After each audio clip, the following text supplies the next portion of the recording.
Muy buenas noches. La COVID-19, la enfermedad causada por SARS-CoV-2, el virus que ha generado la pandemia en la que vivimos actualmente, cada día nos da una sorpresa nueva. Es un virus respiratorio y ahora resulta que no. Es una enfermedad multisistémica, básicamente. Pero también ha traído problemas la vacunación. Muy pocos, pero ha traído problemas. Vamos a saber ahora cómo se maneja eh, la enfermedad de COVID-19, con qué conceptos se maneja, y además vamos a ver qué sucede con AstraZeneca y Johnson y Johnson. Esto es All Science. Yo soy Rogelio Santanash, docente de la Universidad Autónoma de Chiriquí, y pasamos a la explicación. Este artículo que explica rápidamente ciertos resultados obtenidos en la evaluación de pacientes de adultos mayores que han sido tratados con la enfermedad COVID-19, trata de explicar los efectos de esa enfermedad en el cerebro. Este artículo me lo envió el doctor Allende de Nicaragua y me gustó mucho porque trata sobre algunos temas que son importantes evaluar en este momento, aunque la mayoría de los pacientes, de la población de adultos mayores está siendo vacunada en Panamá, pero en otros lugares no, aparte de que hay algunos que no se están vacunando por diferentes razones. Eh, Para este artículo, para esta investigación, en realidad, ellos evaluaron 120 pacientes con COVID-19. De esos, 62 tenían COVID-19, 58 no tenían la enfermedad. Emparejaban unos con otros de acuerdo con características similares, más o menos lo que llamamos nosotros una cohorte estadística, una evaluación de dos grupos que son parecidos. Ellos tomaron en cuenta los niveles de discapacidad a los que llegaba cada paciente con la enfermedad. También tomaron en cuenta, por ejemplo, si desarrollaban fiebre.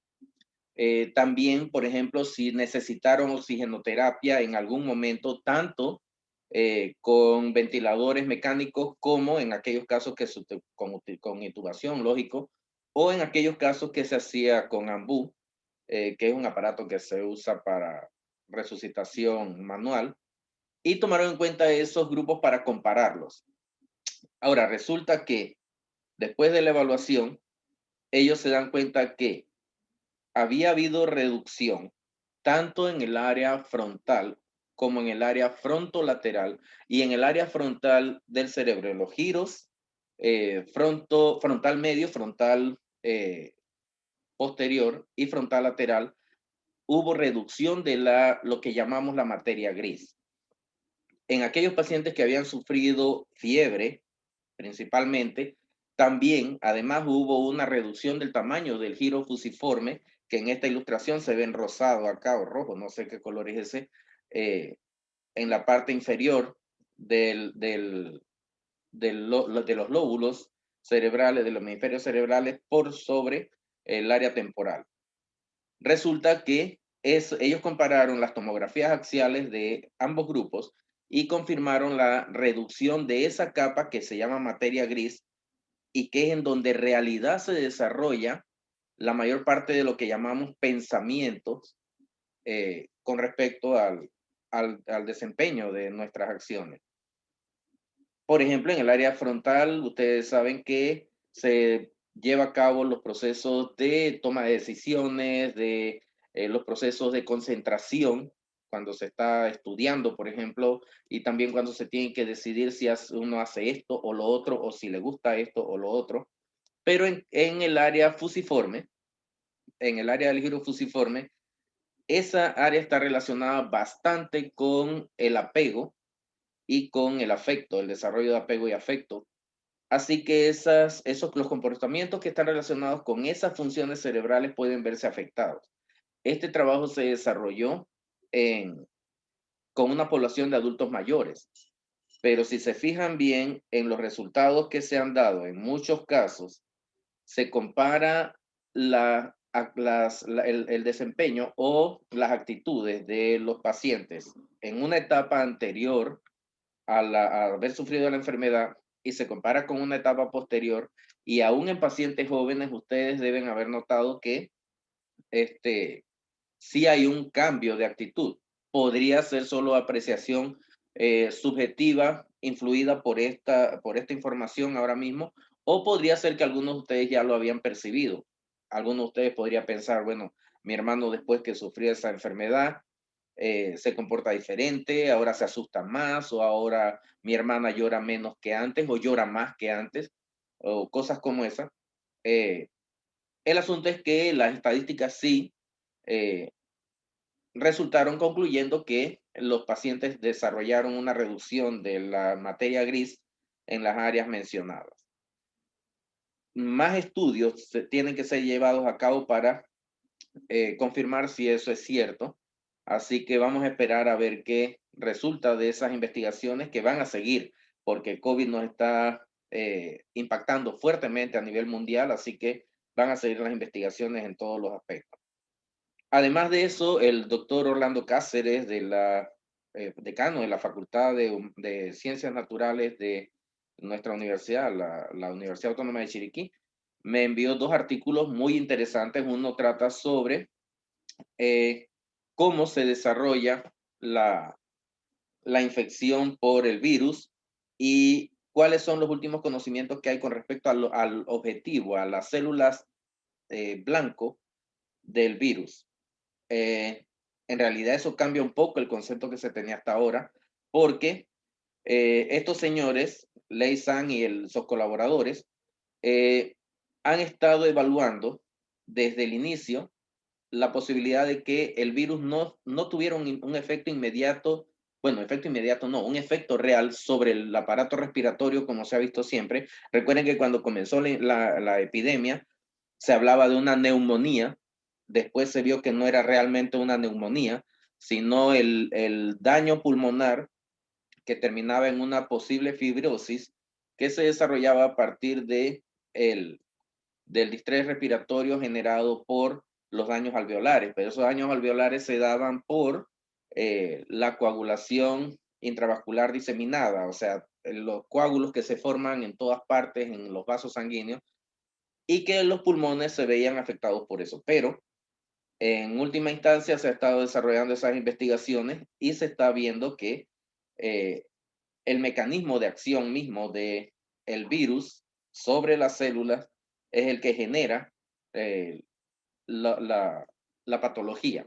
Ahora, para eso, en esta ilustración ustedes pueden ver un diagrama de cómo sería un vaso sanguíneo, las capas que forman el vaso sanguíneo, la íntima y las otras, pero me interesa que vean el recubrimiento interno de ese vaso sanguíneo que en realidad está hecho de un epitelio, un grupo de células que son como mosaicos que van recubriendo el vaso sanguíneo por su interior. Ese epitelio es llamado endotelio y aunque es una lámina muy delgada de células que recubren cada uno de los vasos sanguíneos que tenemos nosotros y que son cientos, miles de kilómetros de vasos sanguíneos en última instancia, bueno, cientos, lo que tenemos es una cantidad de células que cada una individualmente genera un efecto a partir de una causa cuando hay un daño celular. El epitelio que recubre los vasos sanguíneos, llamado endotelio, es uno de los blancos principales, de hecho el blanco principal del virus. El virus de SARS-CoV-2 llega y se adhiere fusionándose con la enzima convertidora de angiotensina 2, que es una enzima que tiene múltiples funciones a partir de sus actividades, y la principal es regular. Y fíjense bien, regular los efectos de inflamación, dolor y daños producidos por diferentes factores.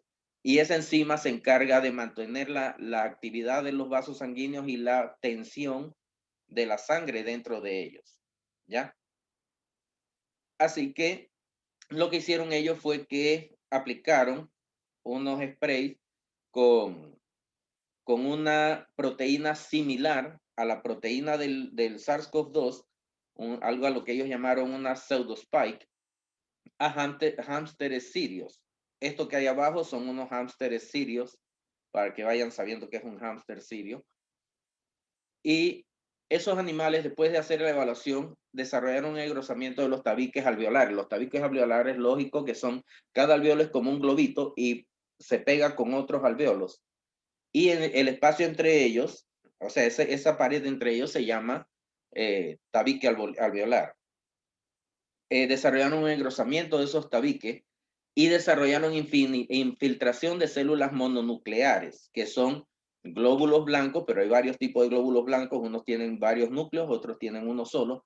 Los linfocitos son de ese grupo y los linfocitos tienden a meterse en esos espacios y formar aglomeraciones. A eso se le llama infiltración de células mononucleares junto con los macrófagos, que son otros glóbulos blancos que hacen lo mismo. De aquí en adelante voy a tomar unos segundos para explicar el mecanismo, que es un poco complicado si no es de las personas interesadas en eso, pero por ejemplo, para mis estudiantes de virología y de microbiología molecular, si pueden estar interesados al menos en esta parte sencilla teórica y les puede servir, así que lo voy a incluir por un par de segundos y luego retomo la explicación más sencilla.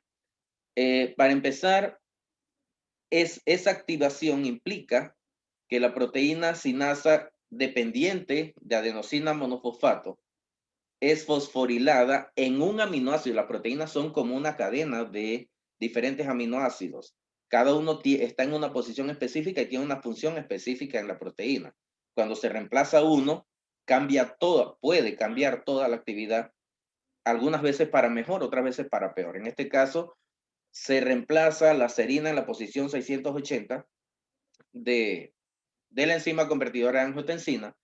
También se fosforila, se le añade un fosfato a la ubiquitina ACE2 murina doble pequeña, que es una proteína de enzima convertidora de angiotensina específica de los pulmones de los hámsters. A esa se le llama MDM2 en el aminoácido lisina 788, que sería entonces la lisina que está en la posición 788. Lógicamente ya se deben haber dado cuenta que debe tener muchos más de 788 aminoácidos. Esa disociación entre las funciones de AMPK y MDM2 determinan que puedan subir o bajar los niveles de esas proteínas, de la actividad de esas proteínas también. También se percibió que en los pulmones los niveles de la sinasa dependiente de AMP monofosfato fosforilada, o sea, la proteína que es dependiente del AMP monofosfato es fosforilada y suben los niveles de ella en los pulmones, además de que suben la enzima convertidora de angiotensina 2 fosforilada por el estímulo a partir de esa proteína del spike, los pseudo spike, y también la enzima convertidora de angiotensina nativa disminuye allí mismo en los pulmones, al igual que los niveles de MDM2 aumentan. O sea, hay una serie de cambios generales, aunque la tendencia es regular la función de ACE2 hacia abajo. La fosforilación complementaria aumentada en treonina 494 y disminuida en la serina 1176 de la sintetasa de óxido nitroso, que es un neurotransmisor muy importante, o sea, es un transmisor de información de una célula a otra, muy importante y que está presente en las células endoteliales.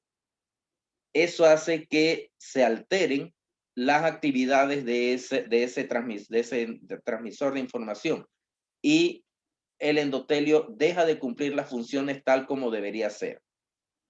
Todos esos cambios, tanto del fosfato de ACE2 como los niveles de ACE2 como los niveles de MDM2 y la sinasa de AMP monofosfato, se recapitulan utilizando cultivos de células. Ellos lo que hacen es que sacan las células del ratón, que las salvaron añadiéndole una sustancia que se llama N-acetil L-cisteína y las recuperan y las ponen en platos con otras células y ven cuáles son sus características. Bueno, cuando hacen todos esos estudios se dan cuenta de los resultados que se habían previsto. Por ejemplo, que la regulación a la baja por parte de la proteína es lo que hace que todo el sistema cambie. Ahora, la función del endotelio es, por un lado, generar la inflamación y por otro, controlar que esa inflamación no se exceda.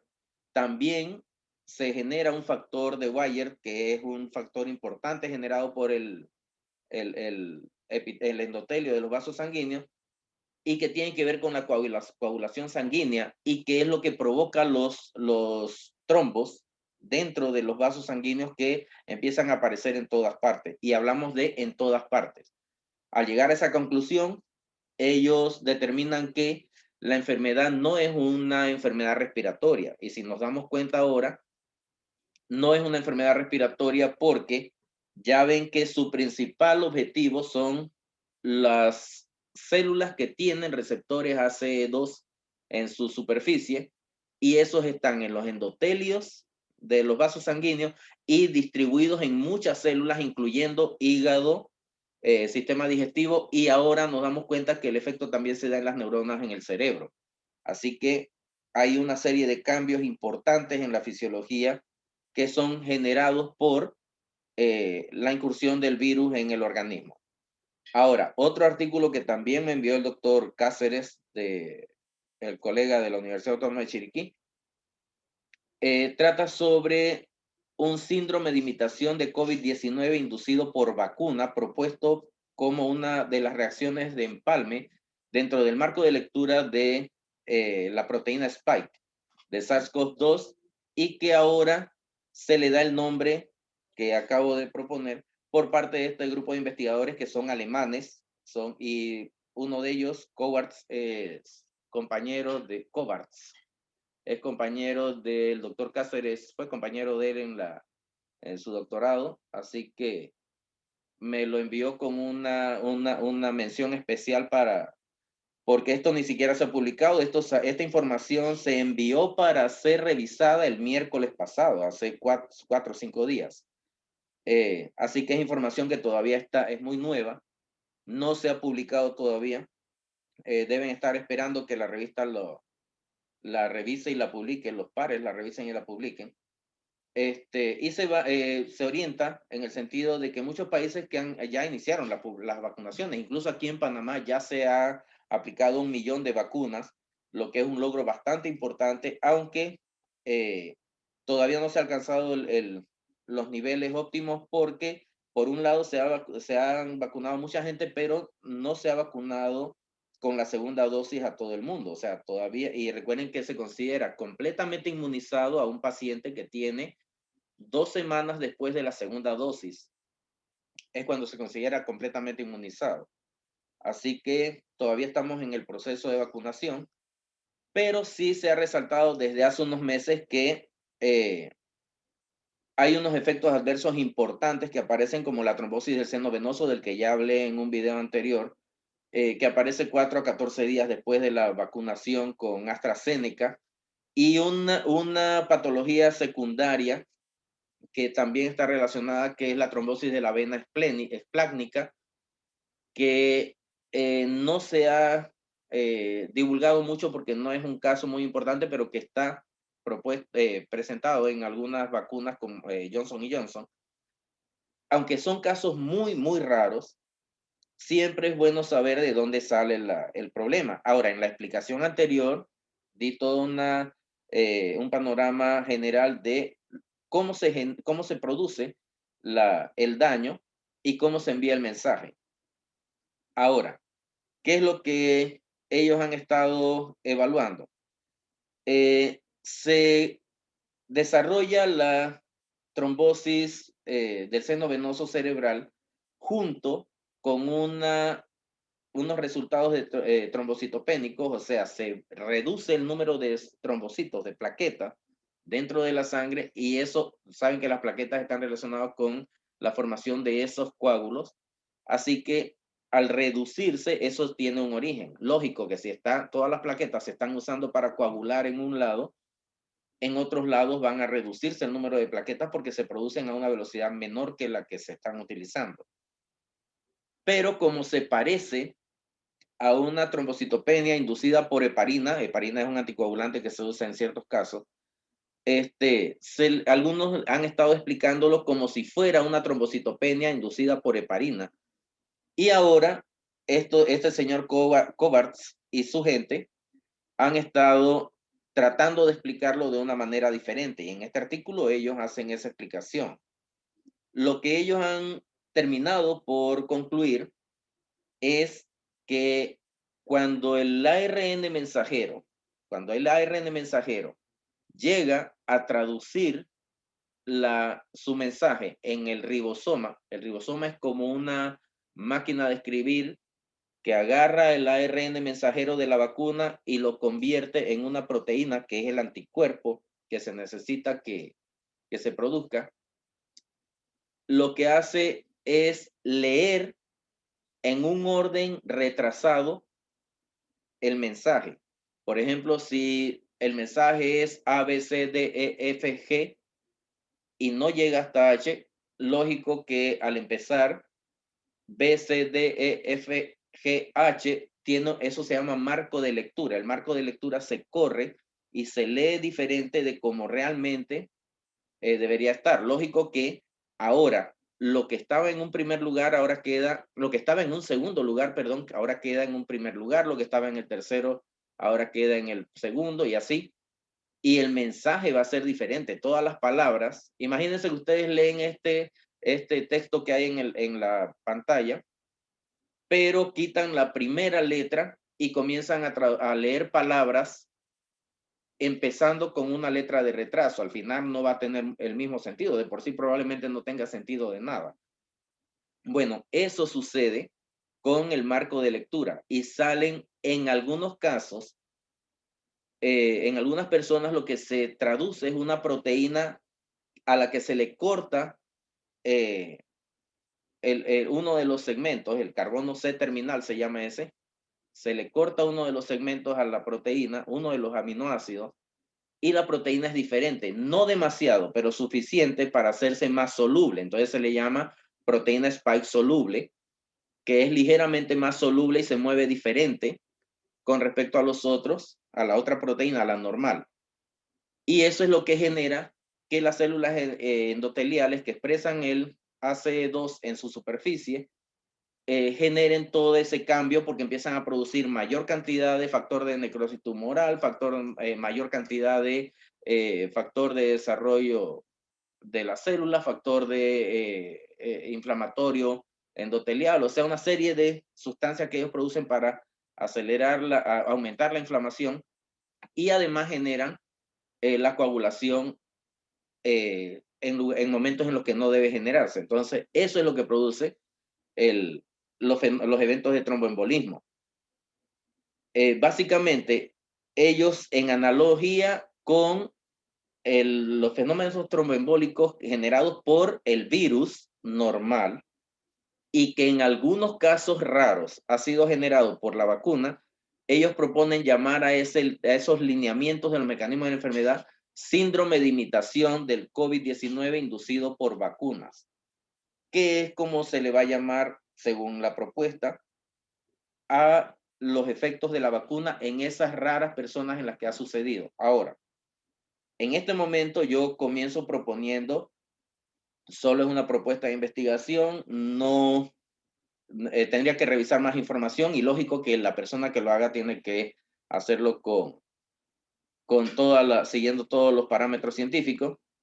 Yo pienso que si las personas han generado un diferente marco de lectura, generando asimismo, una proteína diferente, una proteína diferente en las células en las que está actuando, en realidad,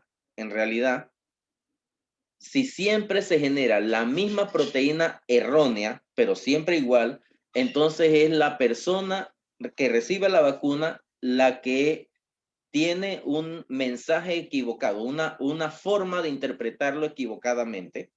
y todas las personas que han sufrido esos tromboembolismos tienen el mismo mensaje de leer equivocadamente el ARN mensajero de la vacuna, lo que quiere decir que se podrían buscar de alguna manera marcadores genéticos, se llama eso, marcadores genéticos son algo que dice que esa persona tiene esa característica de entender mal la vacuna.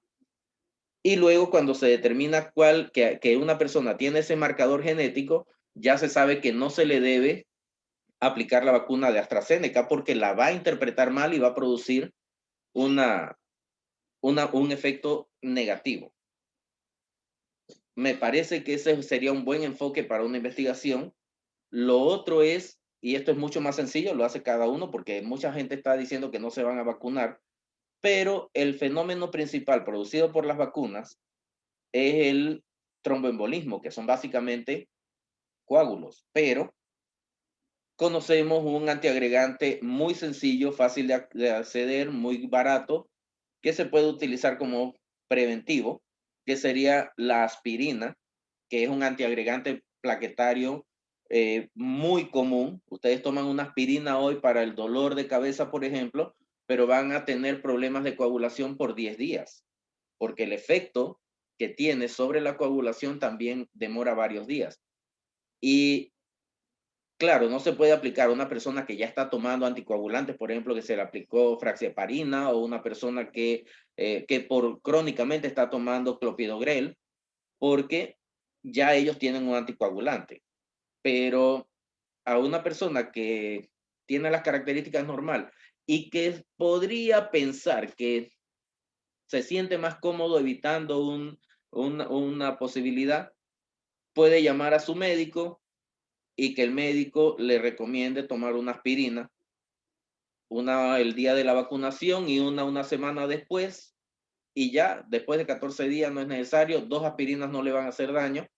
Eso lo consulta con su médico, aunque la aspirina es un medicamento de los que llaman OCDE o medicamentos de mostrador, que son medicamentos eh, que no necesitan prescripción médica, pero siempre es bueno atender a la información del médico, así que pueden ir al médico o llamarlo y preguntarle si pueden tomar la aspirina porque se vacunaron con AstraZeneca hoy y así previenen cualquier problema. Ahora, cualquier cosa, pueden ponerla en los comentarios o pueden comunicarse conmigo de alguna otra manera, así como lo han estado haciendo, me mandan artículos, me mandan preguntas, yo las respondo en todos los casos. Puede ser por WhatsApp, el Facebook incluso, como quieran.